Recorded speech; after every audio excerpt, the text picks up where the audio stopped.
Sometime last week, stagehands Jacques and Francois had this conversation in the backstage lounge. I didn't even tell you about this. Yeah? I caught that janitor kid backstage. What, the kid that was banned? Yeah, the one that was banned during the show. He's backstage. I'm out for a cigarette. I see him standing there. How'll he get back in? Well, that's the thing. I don't know. Security, so, right? Hey, Yeah. us, right? I mean, so I'm about to throw him out. Right. You know what I'm saying? He's like, if you let me stay, I'll tell you where Mr. Cameron gets the acts from. First of all, he's full of shit. Can you believe that? And that was a horrible Hey, impression. that's exactly what he sounds like. That is exactly what he sounds like. Yeah. So, 10 minutes, I come back to him, and I go, all right, kid, time to pay up. What's the secret? Right. He won't tell me. Yeah. So I push him around a bit. You're a tough guy. Hey, tougher than anyone here. You know that. All right, you know Rocky. That. All right, you know Rocky. That. Pull it in. You know Reel it that, in, Rocky. Right? But get this. Yeah. He goes, even Mr. Cameron doesn't know. I can't tell you. I'm like, really, kid? Mr. Cameron doesn't know where he gets his own acts from? Hi everyone, this is Christy Gressman, and on behalf of the entire Orbiting Human Circus, I'd like to welcome you to this episode and let you know that you can come visit your friends, the janitor, the narrator, and the orchestra live, and walk into the world of the Orbiting Human Circus. The Orbiting Human Circus will be on tour in the US this May and June, so visit orbitinghumancircus.com/shows to see when there will be a show near you. Tickets are on sale right now. And thanks to our sponsor, the Tribeca Film Festival.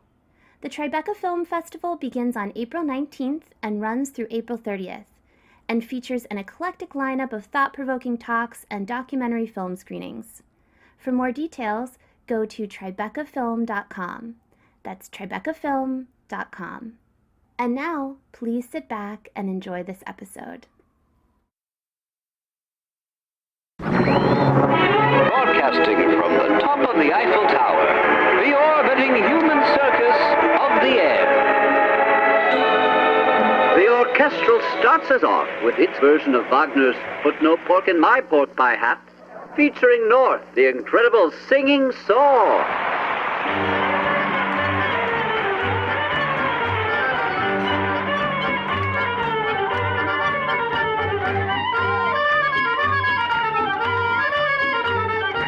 And as the earnest hardware saw sings its little heart out, they are listening in the fashionable restaurants beside the Seine. I'm so glad that Gaston put on the radio, darling. You know, everybody's talking about that story the cricket was telling. Cricket, darling? Listening in the bagel bakeries of Brooklyn. And the craziest thing happens. The cricket's telling our story. The crazy bird they got playing the music swoops down and attacks the cricket. Just like that? Just like that. Listening in the taxi cabs of Leningrad. Трюк, чтобы заставить нас... And at the switchboards of the Perpetual Broadcasting Corporation itself. They are listening. Hello, Perpetual Broadcasting Corporation. We're sorry, still no news on the cricket. Hello, Perpetual Broadcasting Corporation. I'm very sorry, sir. No. Perpetual Broadcasting Corporation. Yes, the cricket.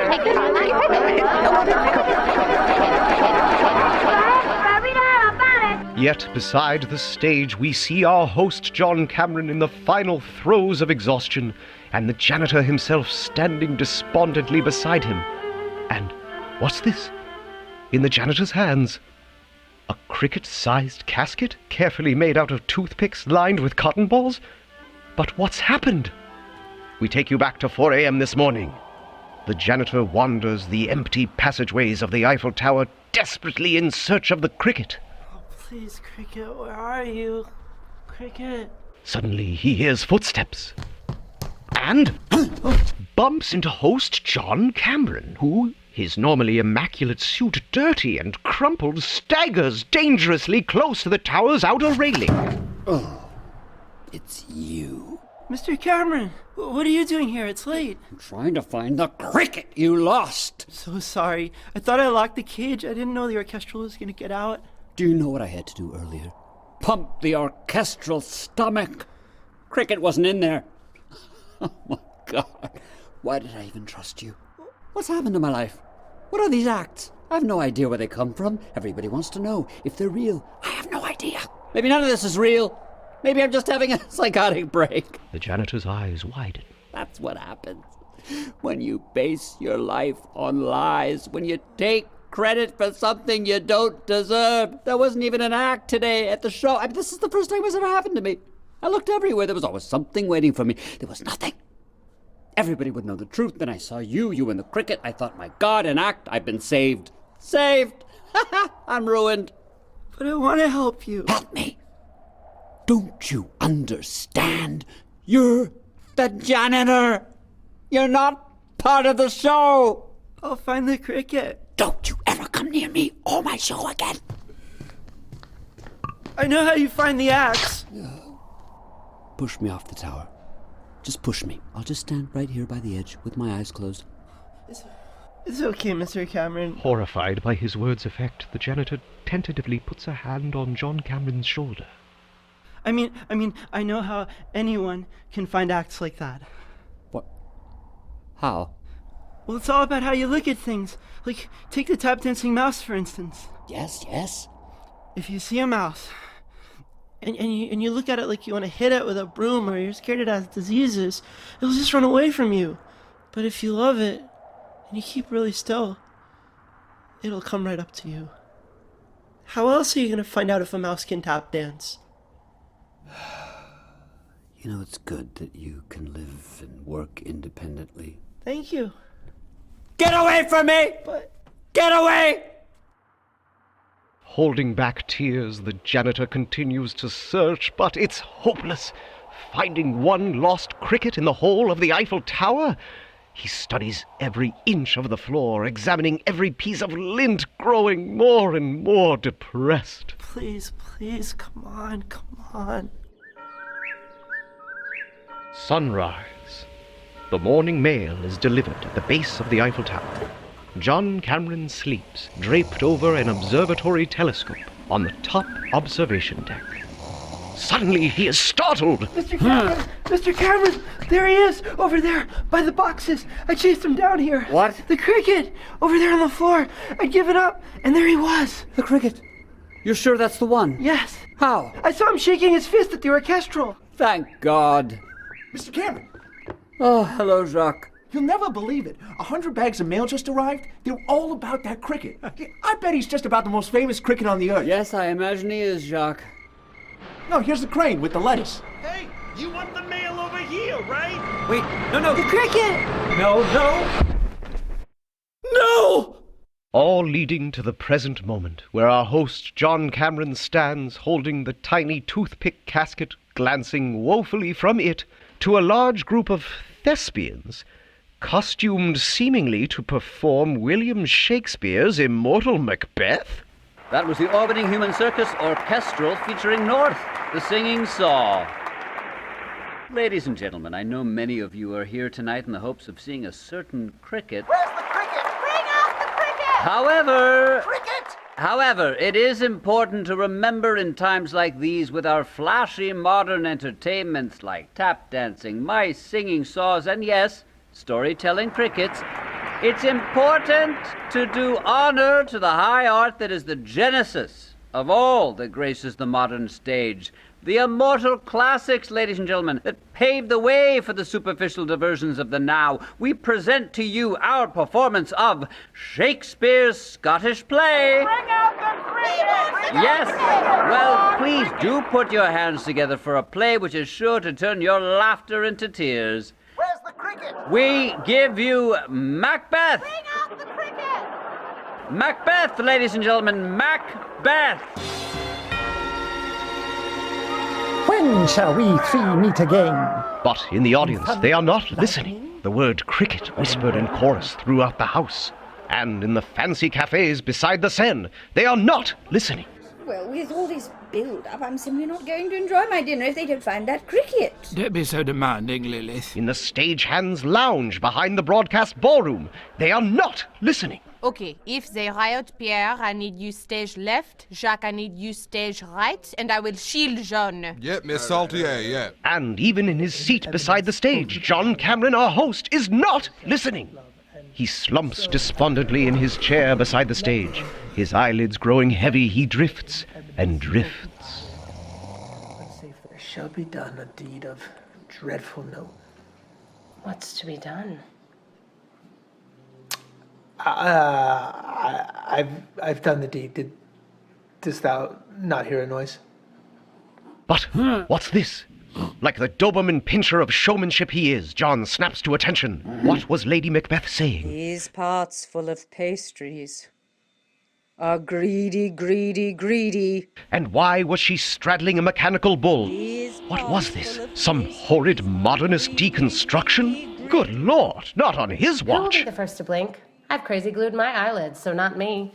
Because I've crazy glued my eyelids. I crazy glued my eyelids. Woo! Blink like a sheep. Brrr! And hang twixt my But why was Lady Macbeth suddenly being played by his aged and annoying Aunt Get some Helga? gravy and wash the preening giraffe from your nostrils. Those aren't the lines. And God. Macbeth himself. That's Morty the mechanic from the garage down the block, and he's smacking a newborn baby? Acrobats, but I throb to kiss a whale.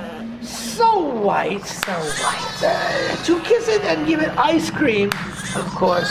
But all I have are pastries. Greedy, greedy pastries. Give me your mustache. And at last the dream grows peaceful, and John relaxes and watches tiny Macbeth bubbles drift all around his weary head. Suddenly, a tap on his shoulder. Mr. Cameron, wake up! Wake up! What? John Cameron awakes in his seat beside the stage, on which he hears Macbeth being played correctly, to find the janitor yelling and gesticulating wildly. The cricket! I was all about to bury him, and the top of the casket opened, and he sat up and started chirping. He's right here, in my hand. Look. What? Listen, I brought you in the machine. He'll tell you himself. Oh, Mr. Cameron, when I saw all of those beautiful letters all of those nice people wrote, I fainted dead away. My God! But then I came to, in the beautiful bird-proof bed you made for me out of toothpicks lined with cotton balls. It was the nicest thing anybody has ever done for me. Oh, well... Thank you, thank you, thank you. I have not slept so securely in a very long time. My God, it's a miracle. A modern radio miracle. John Cameron hugs the janitor. And he hugs the little cricket. One thing I must ask you. When the radio broadcast is over, may I keep the bird-proof bed? With the compliments of the Perpetual Broadcasting Corporation. Oh, thank you. John Cameron turns and rushes onto the stage, where Macbeth continues. Tomorrow and tomorrow. And tonight, we bring you a small soul who needs little introduction. That's right. Put him down and turn on the machine, Julian. Thank you. Thank you. Thank you. Thank you. Thank you. And so the cricket begins to tell the shocking conclusion of the story the whole world was waiting for. We will return with our cricket and our feature presentation. Hello, listeners, and a special hello from our sponsor, HelloFresh. If you're like me, you live in a tiny box. No, I'm not talking about my vampire coffin. I'm talking about my apartment in Brooklyn. I don't have room for lots of fruits and veggies that I probably won't get around to cooking, but that's what's great about HelloFresh. HelloFresh is a meal kit delivery service that delivers fresh and delicious ingredients to your doorstep with the exact ingredients you need to make 3 different delicious meals so you don't have to do any measuring. They only take about 30 minutes to make. I got a box last week and had the fattoush salad with chickpeas, feta, and za'atar spiced pita. Za'atar, for the record, is a delectable mix of spices. It was great, and it was the perfect amount, because let's be honest, I don't really need an entire jar of za'atar in my cupboard. That's valuable real estate in there that I need for my idol of Baal. But you don't have to be a famous radio personality with an idol of Baal to get za'atar.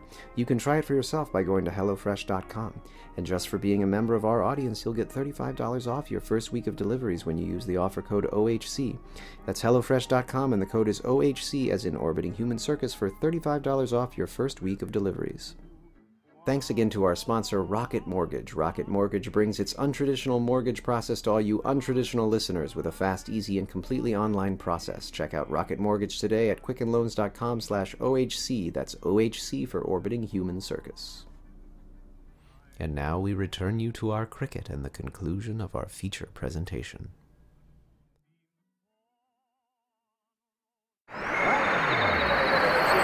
Thank you. Thank you. Thank you. Thank you. Thank you. And so the cricket begins to tell the shocking conclusion of the story the whole world was waiting for. That of Ladislaw, genius clockmaker who realized that clocks run more accurately counterclockwise, but whose clocks no one wanted. Who, hungry and broke, could not work for the noise of the poor children upstairs constantly begging their parents for dolls. And who found himself suddenly making from scraps 2 dolls, which he gave the children to their absolute delight. And as soon as this act of kindness was done, it seemed as though a miracle happened. His counterclockwise clock suddenly became popular. As a joke, it broke his heart, and he smashed his clocks and closed up his shop, and never came out. But then, months later, the shutters on his windows suddenly went up, revealing a wondrous doll shop. His dolls spread all over Bucharest, until one day he disappeared. Because this is what he had done. On every doll was hidden a tiny catch beneath a layer of varnish that would rub off in a year's time. This catch, once exposed, would trigger when bumped, causing the doll's facial expression to change forever to a look of such hatred, such hideous pain and bile it would give the children of Bucharest nightmares to last a lifetime. And what happened? I give you our cricket on the air. Thank you. Thank you. Thank you. When brutally attacked, I was telling the story of Ladislaw Kozkowski. He has filled all Bucharest with his horrible dolls, and so he has to run away before the first catch is sprung. He flees to Paris. He turns to alcohol. He ends up on the street. Here, at last, Ladislaw feels he belongs. At least, he thinks, a man who had done what he has done deserves to be frozen, deserves to die slowly. And here, at last, he would.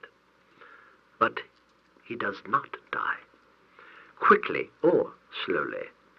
His constitution proves surprisingly robust, and so he lives.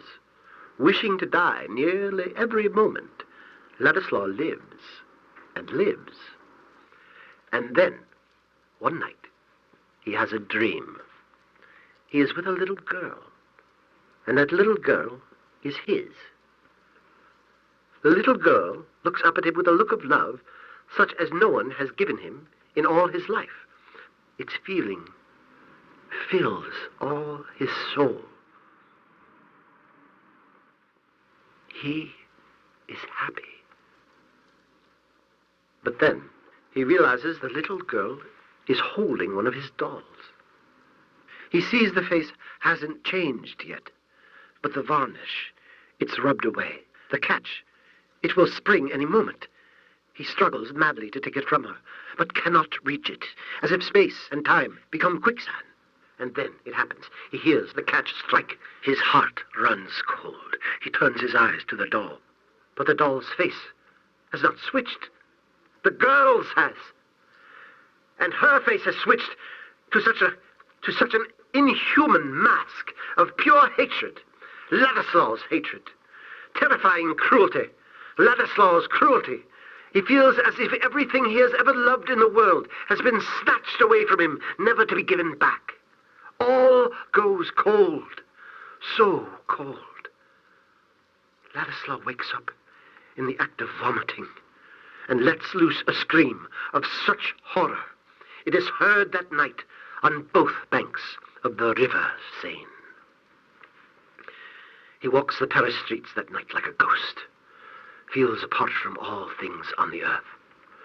He wants to be beaten, to be punished. He wants to return to Romania and take all of the abuse that would come, be sent to prison and be hated by everyone, grown-ups and children alike, for what he really is. He sets out, as if in a trance, on the journey home. When he reaches Bucharest, He expects a massive outcry. He makes it all the way across the city, and no one noticed.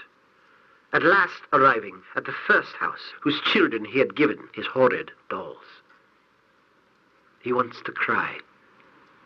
Like a child, he is terrified. So afraid. The time has come. He reaches the door. He manages to knock much too loud. The turning of the doorknob from within, the creaking of the hinges, the opening of the door, and then the face peering out at him. It was the mother. And then the look upon her face. Horror. Ladislaw Kovskovsky! My God, what's become of you? In her voice, warmth, concern. Come in, my God, come in. She takes his hand, leads him inside. My dear, it's Ladislaw Kovskovsky. Ladislaw Kovskovsky, the man answers in shock. Here. They sit him down, bring him water, and then their little girl appears. Look, Romika, it's Ladislaw, the man who made your dolly. I know who he is, Mummy. Everybody does. Ladislaw looks at the doll clutched in the little girl's fingers and sees the doll's sweet face, and it's just as it was, unchanged. But he can see the varnish has rubbed off and the tiny catch exposed, waiting to trigger. The girl looks to him so like the girl in his dream. Panicked, he reaches for the doll, but unlike his dream, he is able to touch the doll. He pulls it from the little hand so hard that the doll smacks against the table. Expecting it to trigger, he buries the doll in his chest to shield the girl from its change. But still, he hears no click. The face did not change. Amazed, he bangs the doll on the floor twice more just to see. Still, it does not open. And as he looked at it, feverishly, madly, he realized this catch would not open, could not open. It was at least 1/16 of a centimeter too long, too big for its opening. It could never be struck. They give him food and a bath. Ladislaw could barely talk. His mind is swimming. He stumbles out of their house, and he brings himself to the next house. In house after house, he finds the same reaction, the same treatment. The catches had not opened. They'd all been made too long. Each and every last one. In each house, he is given a hero's welcome. The children look at him with reverence, and the parents treat him as an honored member of their family. He finds that in Romania, he is considered a great man. His doll's a national treasure, but one to be played with, to be passed down from generation to generation. It was by this measure that he marked the time of childhood for an entire country. So, what had Ladislaw Kovskovsky done? He had not brought nightmares to the children of Romania.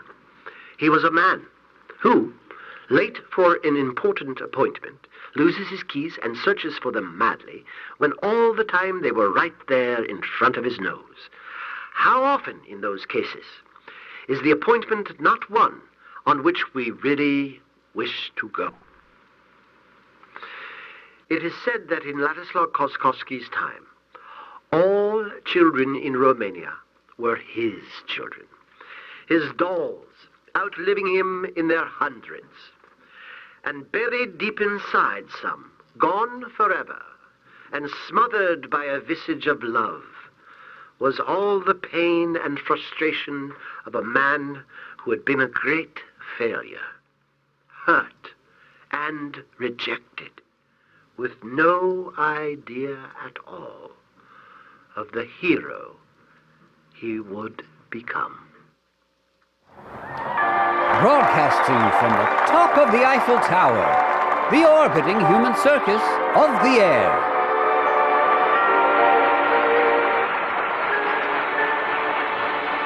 Thank you. Thank you. Thank you. Thank you. Oh, thank you. Well, that's it for this week, ladies and gentlemen. I'm John Cameron. And I'm... Broadcasting from the top of the Eiffel Tower, the orbiting human circus wishes you a good night.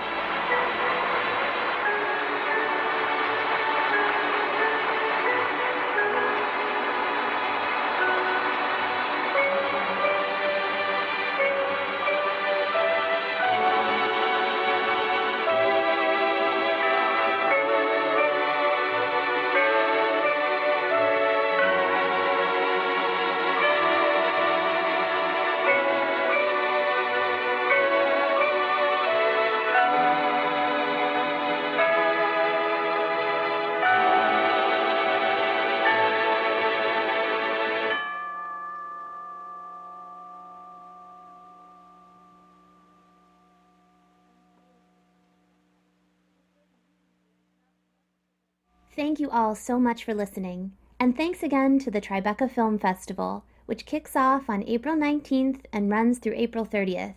In its 16 years, the Tribeca Film Festival has become one of the country's foremost documentary film destinations.